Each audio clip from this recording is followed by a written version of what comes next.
Aujourd'hui, on va parler du troisième sujet en rapport avec l'immobilier. On va parler aussi de la richesse versus l'indépendance financière. Qu'est-ce que ça veut dire? Puis, quelle attitude qu'il faut avoir face à l'immobilier, puis face à soi-même à travers l'immobilier. Alors, on se retrouve de l'autre côté. Alors, je suis Jean Bélanger. Pour ceux qui ne me connaissent pas encore, je vous invite à vous abonner à ma chaîne. Ça va vous permettre de recevoir l'information ou de vous tenir à jour à travers toutes les vidéos que je mets en ligne. L'autre chose qui est importante aussi, c'est que si vous avez des questions lorsque je parle et que je donne l'information sur les vidéos et que vous avez des questionnements, je vous invite à écrire ça dans les commentaires en bas. Je prends la peine de toujours lire les commentaires et de réunir les sujets pour ensuite reproduire des vidéos qui vont parler de ces sujets-là particulièrement. Et si c'est le cas que vous avez mis des commentaires dans la description plus bas, je vous invite à sonner la petite cloche aussi parce qu'en mettant le doigt sur la cloche, ce que ça produit, c'est que ça vous permet de recevoir les vidéos rapidement et de pouvoir avoir l'information. En fait, les sujets traités qu'on a traités dans la vidéo que j'ai mis en ligne précédemment, on a traité qu'est-ce qu'est l'immobilier, on a traité aussi qu'est-ce qui était les biens meubles versus les biens immeubles. On a fait la différence entre les deux. Je vous invite à aller la réécouter si jamais vous ne l'avez pas vu.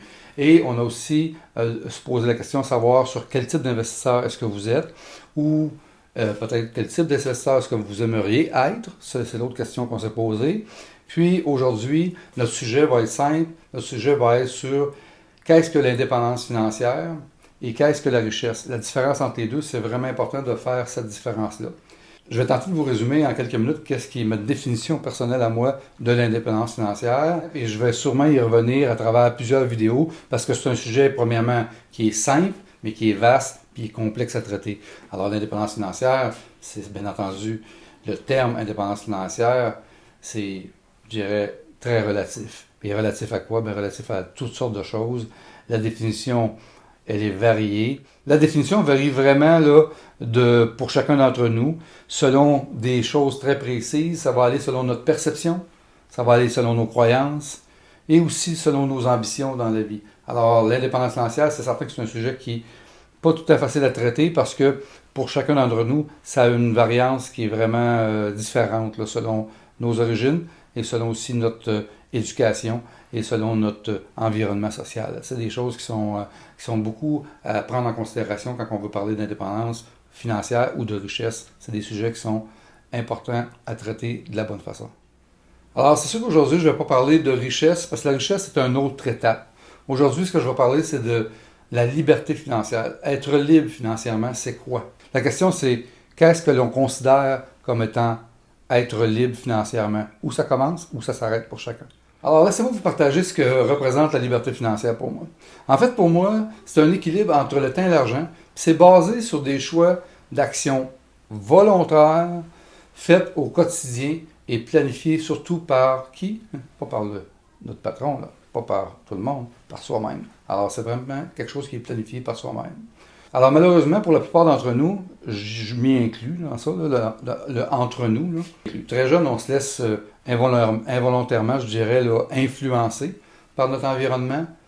Pour certains d'entre nous, je dirais que cette influence-là elle va être très positive, et pour d'autres, là, ça va être une influence qui peut-être va ressortir de façon plus négative là, quand on va évoluer en âge dans le temps. Alors, selon le type d'environnement qu'on a, on a eu, on commence tout dans la vie avec de bonnes ou des fois des mauvaises habitudes qui ne sont pas tout le temps des habitudes qu'on s'est créées soi-même, mais des habitudes qui nous ont été inculquées à travers notre environnement.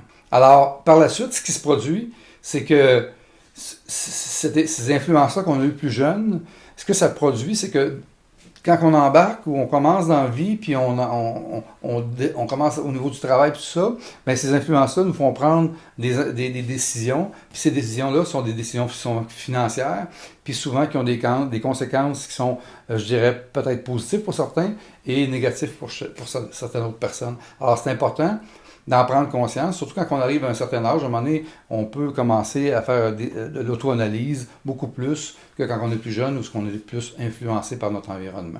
Un environnement qui, malheureusement, a des conséquences majeures sur notre niveau de vie et sur nos finances dans notre vie. Alors, ce qui se produit, selon le type d'influence qu'on a eu, ben, on grandit, on avance. Là, on commence dans la vie et puis malheureusement, ben, on s'enferme dans des habitudes et qui ont des conséquences financières énormes qui, je dirais, s'apparentent quelquefois à de l'esclavage programmé. C'est peut-être un gros mot, l'esclavage programmé, mais quand on a eu des mauvaises habitudes jeunes, mais c'est certain que quand on rentre dans la vie, on continue avec ces mauvaises habitudes-là, puis on est pris avec.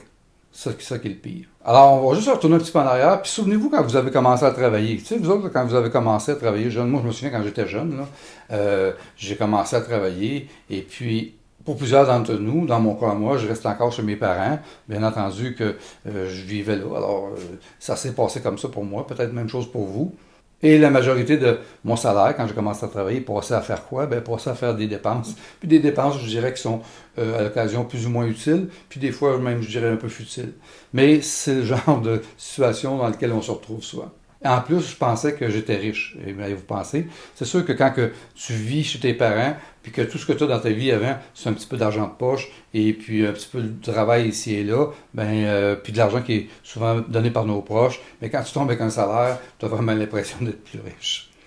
Alors, je vous raconte un petit peu comment ça s'est passé pour moi. Quand j'étais plus jeune, c'est sûr même que si j'avais un esprit d'entrepreneur jeune et rapidement, j'ai commencé dans la vie à travailler, et je me suis laissé au fur et à mesure que je gagnais plus d'argent, j'ai augmenté tranquillement mon style de vie et au lieu de faire des investissements. Alors, qu'est-ce qui s'est produit? Ben, c'est bien entendu, j'ai bâti un style de vie autour de moi. Et pourquoi je l'ai fait? Ben, pour des raisons, je pense, qui sont légitimes. Hein. Quand on est jeune, on est tous pareils. On rêve à plein de choses dans notre vie. Et puis là, bon, on commence dans la vie, puis on veut acquérir ces choses-là. Et toutes des choses dont on rêvait là, quand on était plus jeune.